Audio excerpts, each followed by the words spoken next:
로마서 12장은 하나님이 기뻐하시는 예배에 대해서 우리 몸을 거룩한 산 제물로 드리는 그러한 삶의 예배다라고 정의했습니다. 그리고 그것을 영적 예배라고 불렀습니다. 이 말은 하나님이 기뻐하시지 않는 예배가 있다는 것이지요. 또 우리가 드리는 예배 가운데 육적인 예배, 즉 예배의 형태는 갖췄지만 세속적인 예배가 있다는 것을 의미합니다. 실제로 예레미야 6장 20절에서 하나님은 이스라엘의 예배를 더 이상 받지 않으시겠다라고 거부하셨습니다. 6장 20절 말씀을 함께 읽도록 하겠습니다. 함께 읽겠습니다. 시작. 시바의 유황이나 먼 곳에서 가져온 향료가 나와 무슨 상관이냐? 너의 번제물은 받을만 하지 않고 너의 희생제물은 나를 기쁘게 하지 않는다. 이 발음을 조심하셔야 됩니다. 시바라고 발음을 해야 되죠. 이 하나님이 받으시지 않는 예배를 계속 드린 결과는 결국 이스라엘의 역사 가운데 예루살렘 멸망으로 나타납니다. 예배를 드리지 않아서 멸망당한 것이 아니라 해외에서 시바에서 값비싼 예배의 물품을 가져와 예배를 드렸는데 그 예배를 하나님이 받지 않아서 멸망케 된 것이죠. 본문의 가인과 아벨의 제사 이야기는 범죄한 이후 인간이 하나님께 드리는 첫 예배에 대한 최초의 기록입니다. 그리고 이 두 사람은 대표적인 예배자의 모델이 될 수 있습니다. 그런 관점에서 하나님이 아벨의 제사 예배는 받으셨는데 가인의 예배는 받지 않으셨다는 사실은 우리에게도 매우 중요한 의미를 갖습니다. 우리는 왜 가인의 예배가 받아들여지지 않았는지에 대해서 분명히 알아야 하기 때문입니다. 왜냐하면 우리가 드리는 예배도 하나님이 받지 않으실 수 있기 때문이죠. 그리고 그 결과로 우리도 매주일 교회에 와서 예배를 드리지만 그 멸망당한 예루살렘처럼 우리도 망할 수 있기 때문인 것입니다. 본문의 말씀은 우리의 예배가 하나님께서 받으시는 예배가 되기 위해서 어떤 예배자가 되어야 하는지에 대해서 말씀하고 있습니다. 먼저 아벨은 첫 새끼와 기름으로 제물을 드렸고 하나님은 아벨의 그 예배를 받으셨습니다. 1절에서 4절까지 말씀을 함께 읽도록 하겠습니다. 함께 읽겠습니다. 시작. 아담이 그 아내 하와와 동침하니 그녀가 임신해 가인을 낳고 말했습니다. 여호와의 도우심으로 내가 아들을 얻었다. 그리고 하와는 다시 가인의 동생 아벨을 낳았습니다. 아벨은 양을 치는 사람이 되고 가인은 농사 짓는 사람이 됐습니다. 세월이 흐른 후 가인은 땅에서 난 것을 여호와께 제물로 가져오고 아벨은 자기의 양떼의 첫 새끼들과 양떼의 기름을 제물로 가져왔습니다. 여호와께서 아벨과 그의 제물은 인정하셨으나 그동안 이 복음주의 교회 안에서 했었던 해석은 이 아벨의 제사는 짐승을 죽여 피의 제사를 드려서 하나님께서 받으신 것이고 가인은 피의 제사를 드리지 않아서 거절하셨다라는 것입니다. 그런데 성경을 보면 하나님이 꼭 피의 제사만을 받으신 것은 아닙니다. 레위기에 보면 5가지 제사가 나오는데 그 중에 소제는 곡식으로 드리는 피가 없는 제사였기 때문이죠. 또 이 아벨의 직업은 양을 치는 사람이었습니다. 그래서 자연스럽게 양으로 제사를 드릴 수 있었지만 가인은 직업이 농사 짓는 사람이었습니다. 그래서 양으로 제사를 드리기 위해서는 양을 누군가에게 사서 드려야 되는 것이지요. 근데 예배라는 것이, 제사라는 것이 감사의 제물로 드리는 것인데 이 자기 것이 아닌 다른 사람의 것으로 제사를 드린다라는 것도 사실 바람직하다고 말할 수는 없는 것입니다. 따라서 이 제물의 종류만을 가지고 하나님이 받으실 수 없는 예배다라고 우리가 단정하는 것은 상당히 편협한 그러한 생각일 수 있는 것이죠. 그러고 여러분들이 본문을 다시 한번 보셔야 됩니다. 자세히 살펴보면 놀라운 사실을 발견할 수 있습니다. 하나님이 거절한 것이 가인과 그 제사이고, 하나님이 연락하신 것도 아벨과 그 제사라는 사실입니다. 하나님이 이 단지 제물만을 받고 거절한 것이 아니라 제물과 제물을 드리는 사람을 함께 받으시고 함께 거절하셨다라고 성경에 기록되어 있다라는 것이지요. 그 이유는 무엇이겠습니까? 제물을 드리는 행위와 그 제물을 드리는 행위자의 마음이 별개가 아니기 때문일 것입니다.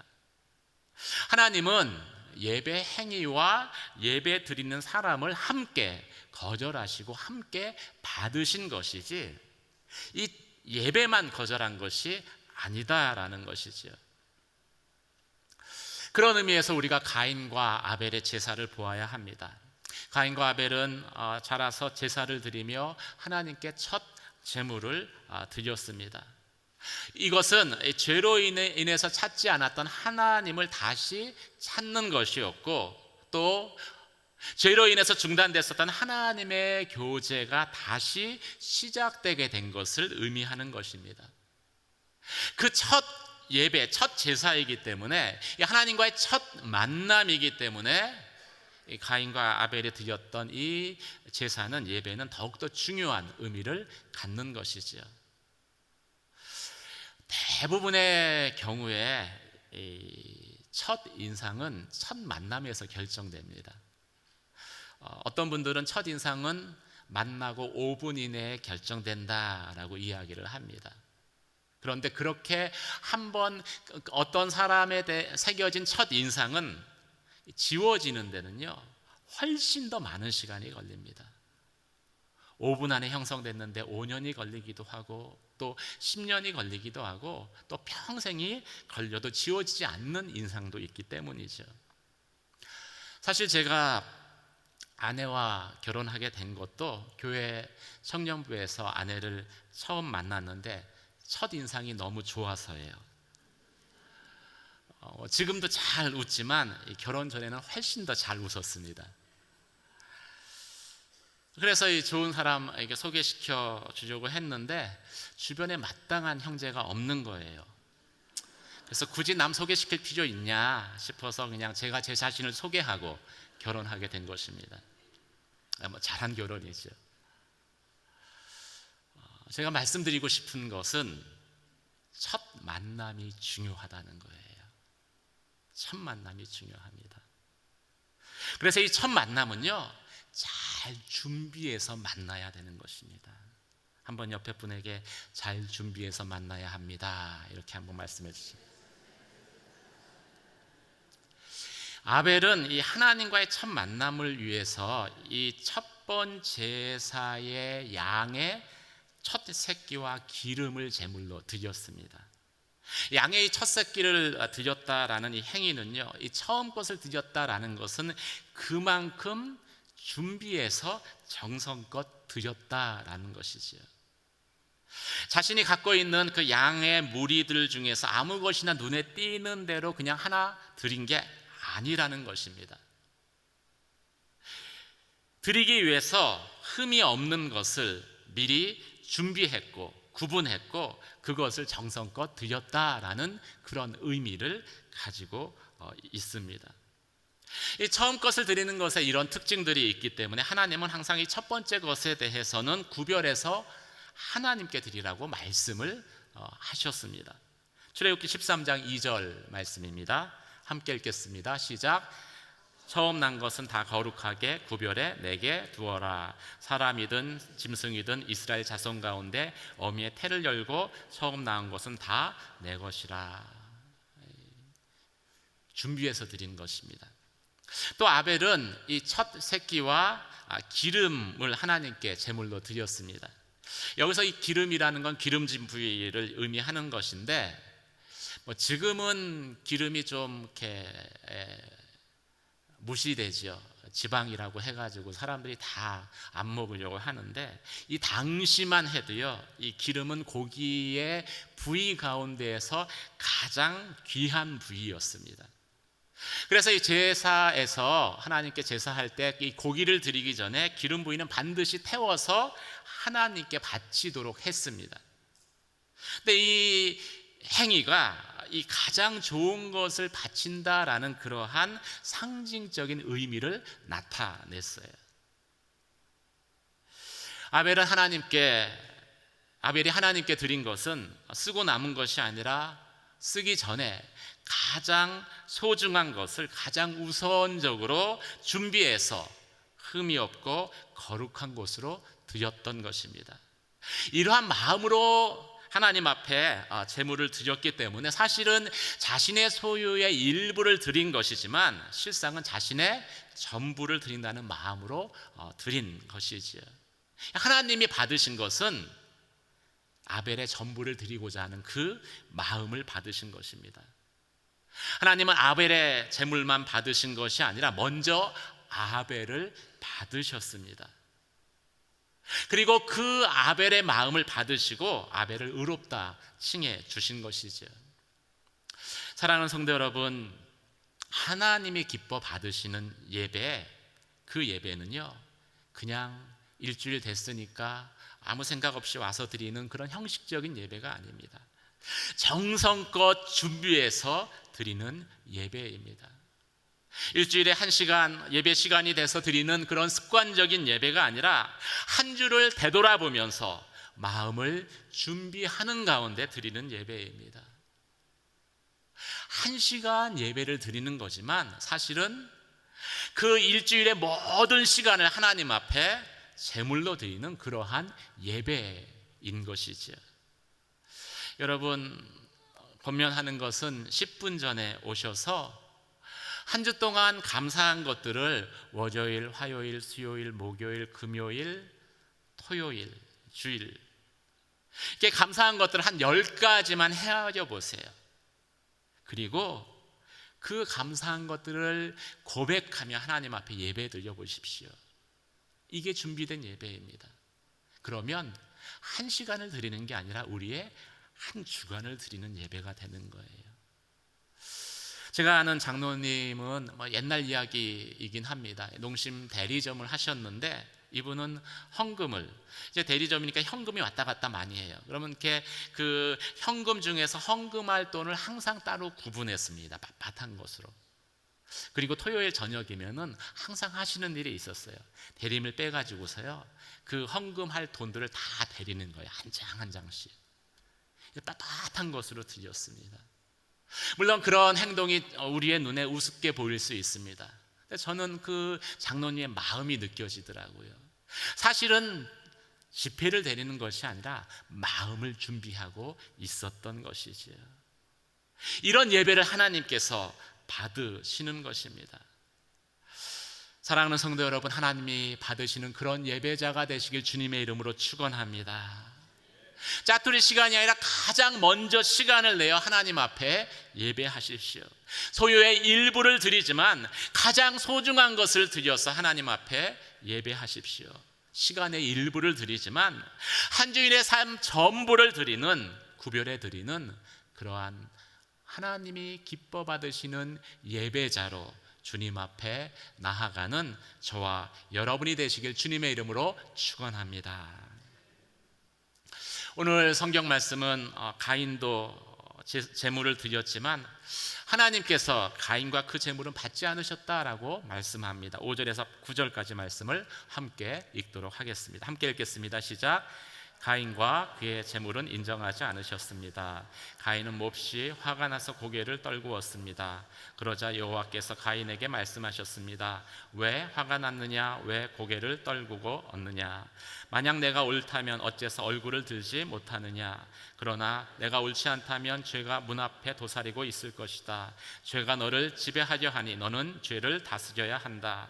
가인이 자기 동생 아벨에게 말해 그들이 들에 나가 있을 때 가인이 일어나 일어나 그의 동생 아벨을 쳐서 죽였습니다. 여호와 하나님께서 가인에게 말씀하셨습니다. 내 동생 아벨이 어디 있느냐? 가인이 말했습니다. 모릅니다. 내가 동생을 지키는 사람입니까? 하나님은 가인과 그 재물은 연락하지 않으셨습니다. 이는 상당히 중요한 그리고 심각한 이야기입니다.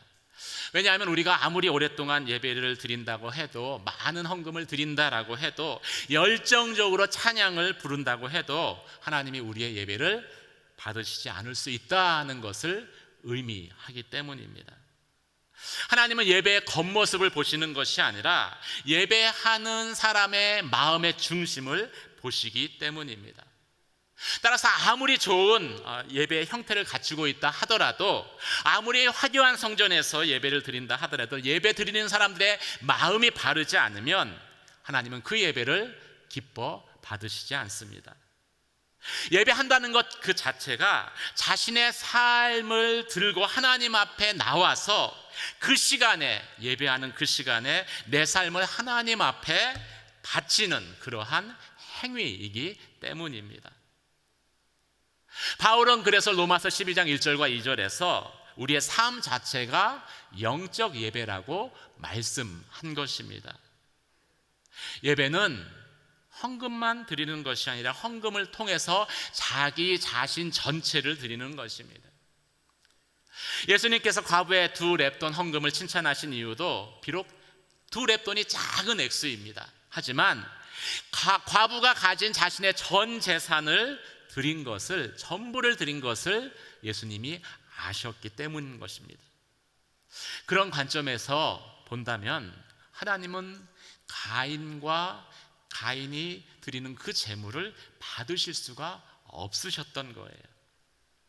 사실 이 사실 앞에서, 이 내용 앞에서 많은 사람들이 오해를 합니다.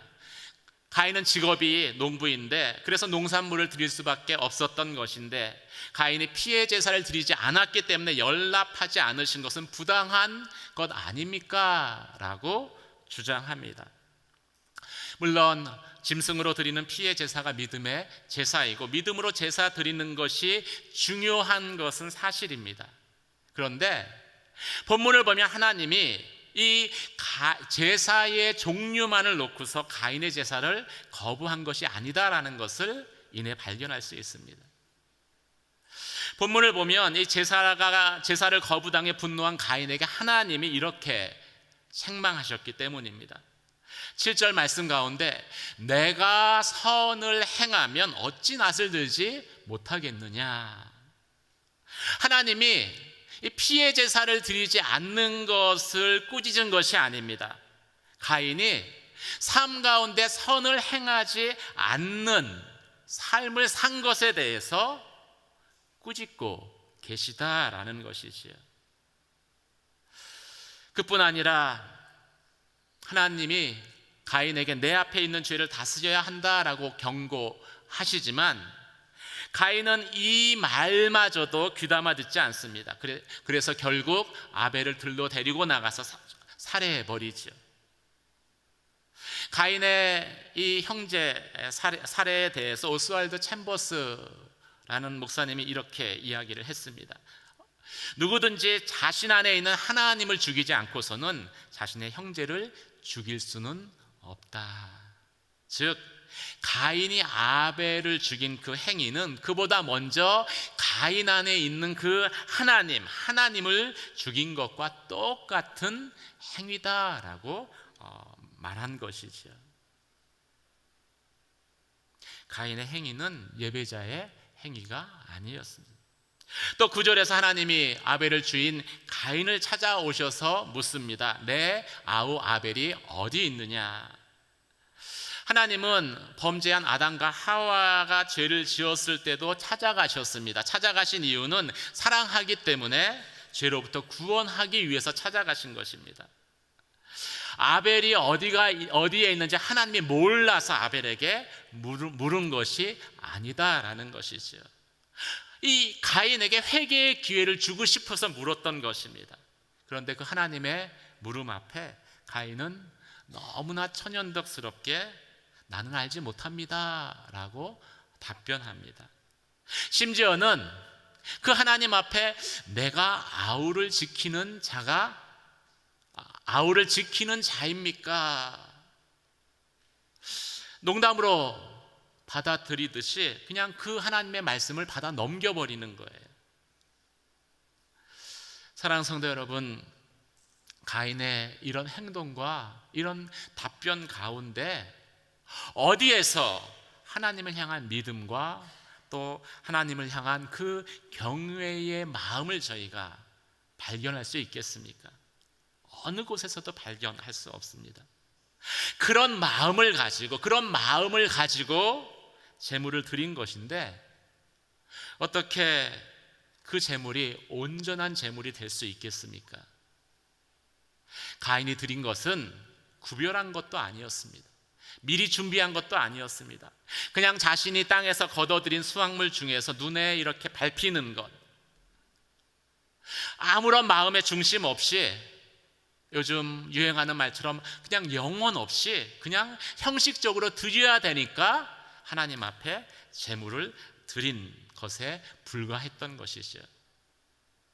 이런 마음으로 예배를 드리는데 어떻게 하나님이 그 예배를 받으실 수 있으셨겠습니까? 사실은 하나님이 왜 가인의 예배를 받지 않으셨습니까? 우리가 묻는 것이 아니라 반대로 하나님이 우리에게 어떻게 이런 예배를 받을 수 있느냐라고 되물으셔야지 맞는 거예요. 받으실 수 없었습니다.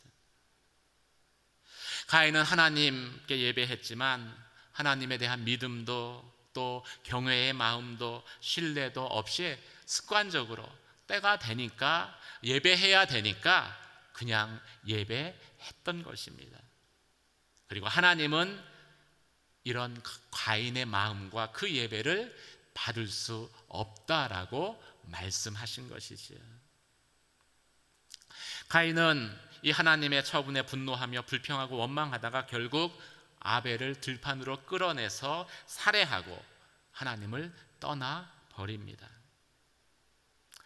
사랑하는 성도 여러분, 우리가 하나님이 받으시는 예배를 드렸느냐 아니냐라는 것은요, 예배를 드린 이후에 우리의 태도를 보면 압니다.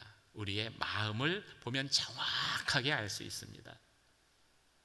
가인처럼 하나님의 처사에 대해서 우리의 안색이 변하고 또 때로는 분노하고 그리고 원망하고 불평한다면, 여전히 누군가를 아벨을 시기했던 것처럼 시기하고 미워한다면, 또 전부 드리는 게 아까워서 형식적으로 조금만 드리고자 하는 그런 마음이 있다면은 여전히 내 삶의 기준이 하나님이 아니라 내가 주인 되어 있는 것입니다. 그리고 예배를 드렸음에도 내가 내 삶의 주인으로 남아 있는 것은 예배 드리지만 자신은 드리지 않는 거예요. 그냥 제물만 드린 것입니다. 형식적이고 습관적인 예배를 드렸기 때문에 변화되지 않은 것입니다. 그리고 이렇게 형식적으로 계속 예배를 드린다면 우리도 어느 순간에 가인의 길을 다시 밟을 수밖에 없는 거예요. 사랑하는 성도 여러분, 예배를 통해서 내 안에 있는 가인이 참 예수 그리스도의 십자가에 죽어지는 그런 하나님의 은혜가 저와 여러분 가운데 임하기를 주님의 이름으로 축원합니다.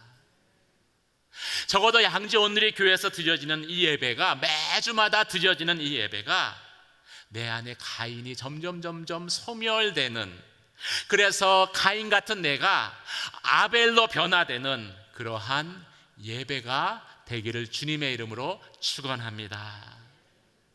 어떻게 하면 될까요? 따라해 보십시오. 내가 변하면 됩니다. 다른 사람 볼 필요 없어요. 여러분 자신이 변하면 돼요. 하나님, 내 안에 가인을 십자가에 못 박습니다. 나를 변화시켜 주십시오. 아벨과 같은 참된 예배, 나의 전부를 드리는 예배자로 변화시켜 주십시오. 그런 믿음의 기도를 날마다 드리는 저와 여러분 되시길 주의 이름으로 축원합니다.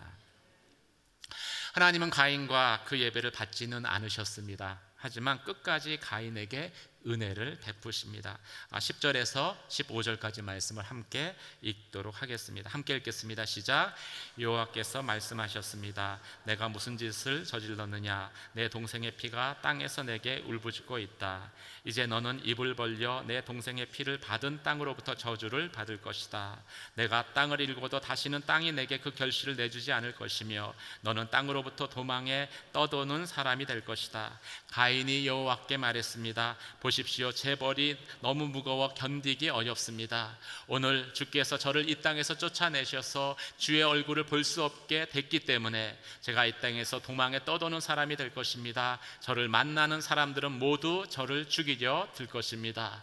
여호와께서 그에게 말씀하셨습니다. 그렇지 않을 것이다. 누구든 가인을 죽이는 사람은 7배로 복수를 당할 것이다. 그리고 여호와께서 가인에게 한 표를 주셔서 누구를 만나든 그가 가인을 죽이지 못하게 하셨습니다. 아멘. 히브리서 11장은 믿음의 조상들에 대해 말하면서 가인과 아벨을 언급합니다. 아벨은 믿음으로 가인보다 더 나은 제사를 하나님께 드렸다라고 말씀합니다. 아벨이 더 나은 제사를 드릴 수 있었던 것은 믿음으로 드렸기 때문입니다. 아벨은 하나님을 믿었고 또 그 하나님을 신뢰했습니다. 그래서 가장 좋은 것으로 첫 번째 것을 구분해서 하나님 앞에 드렸습니다.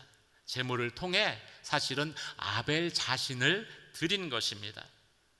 하나님은 아벨과 그 제사를 받으셨고 의롭다라고 칭해 주셨습니다. 그런 아벨이 가인에 의해 죽임을 당합니다. 죽임을 당했지만 의롭다 칭함받은 아벨은 계속해서 땅에서 하나님 앞에 호소하고 있습니다. 그 피의 호소가 하나님이 다시 가인을 찾아가게 하고 가인에게 은혜를 베푸는 통로가 된 것이지요. 회개를 거부한 가인을 하나님이 찾아가시며 다시 은혜의 징표를 주십니다. 제 벌이 너무 무거워서 견딜 수가 없습니다. 저를 만나는 사람마다 모두 저를 죽이려고 달려들 것입니다. 죄로 인한 두려움의 고통을 호소하는 가인에게 하나님은 누구든 가인을 죽이지 못할 것이다 라는 징표를 주십니다. 그를 보호해 주실 것을 약속하신 것이지요. 하나님의 은혜입니다. 죽은 아벨의 피는 가인의 죄를 고발하는 피였지만 하나님은 그 아벨의 피의 호소를 통해서 하나님을 떠난 가인을 찾으시고 다시 은혜를 베푸신 것입니다. 그 하나님이 아벨의 그 피의 호소를 통해서 인류에게 또 다른 피의 호소를 들려주고 싶어 하십니다. 바로 예수 그리스도의 피를 통한 호소이죠. 히브리서 12장 24절 말씀을 함께 읽도록 하겠습니다. 함께 읽겠습니다. 시작. 새 언약의 중보자이신 예수와 아벨의 피보다 더 나은 소식을 전해준 예수께서 뿌리신 피에 이르렀습니다. 예수 그리스도의 피가 아벨의 피보다도 더 좋은 소식을, 나은 소식을 전해준다. 그리고 그 소식이 이제 이르렀다라고 말씀하고 계십니다. 어떤 소식입니까? 아벨이 죽은 것과 같이 예수 그리스도께서 우리 죄를 위해서, 내 죄를 위해서 죽으시고 산 제물이 되어주셨다라는 소식입니다. 그리고 그 예수의 피가 하나님께 호소하고 있다라는 소식입니다. 가인처럼 하나님을 배신하고 또 형제를 미워하고 하나님을 떠난 우리지만 하나님은 여전히 우리를 사랑하시고 우리에게 은혜 베푸시기를 원하신다라는 소식입니다. 아벨의 피를 통해서는 겨우 죄로 인한 두려움에서 벗어나는 것이 전부였습니다. 하지만 예수의 피를 통해서는 우리 안에 있는 죄가 완전히 소멸되어 버리고 용서되어 버리고 그래서 우리가 다시 예배자의 자리로 나아갈 수 있다는 소식입니다. 두려움 없이, 죄에 대한 두려움 없이 담대하게 하나님 앞에 예배하는 자로 설 수 있다는 소식이죠. 사랑하는 성도 여러분, 예수의 피를 힘입어 날마다 하나님 앞에 예배자로 나아가는 저와 여러분이 되시길 주님의 이름으로 축원합니다. 아벨이 드린 그 예배처럼 나의 가장 소중한 것을 드리는, 그리고 아벨과 같이 나의 전부를 드리는 하나님이 기뻐하시는 그러한 예배자로 하나님 앞에 나아가는 저와 여러분이 되시길 주님의 이름으로 축원합니다. 그럴 때 우리는 하나님의 더 큰 예배를, 하나님이 기뻐하시는 예배를, 하나님이 받으시는 예배를 드리는 것입니다. 저와 여러분이 그런 예배자가 되고, 또 양재온누리교회 예배가 그런 예배가 되어지는 하나님의 은혜를 경험하시기를 주님의 이름으로 축원합니다. 이 시간 말씀을 생각하며 함께 기도드리기를 원합니다. 설교를 준비할 때 보혈을 지나라는 찬양이 생각났습니다. 우리가 하나님 앞에 예배자로 나갈 수 있는 것은 예수 그리스도의 보혈 때문입니다. 그 주님의 보혈의 권세로 우리가 다시 예배 자리에 나갑니다. 주님, 주의 보혈로 하나님 앞에 날마다 내 안에 있는 가인의 모습들이 제거되게 하여 주시옵소서. 주의 보혈로 인하여서 하나님, 가인과 같은 아버지의 예배자에서 아벨과 같은 예배자로 변화되게 하여 주시옵소서. 일주일에 한 번, 한 시간에서 1시간 반을 주님 앞에 드리지만은 나의 한 주간의 삶을 드리는 삶의 예배자로 주님 앞에 나아가게 하여 주시옵소서. 이 시간 한 목소리로 주여 한번 외치며 간절한 마음으로 기도하며 나아가도록 하겠습니다.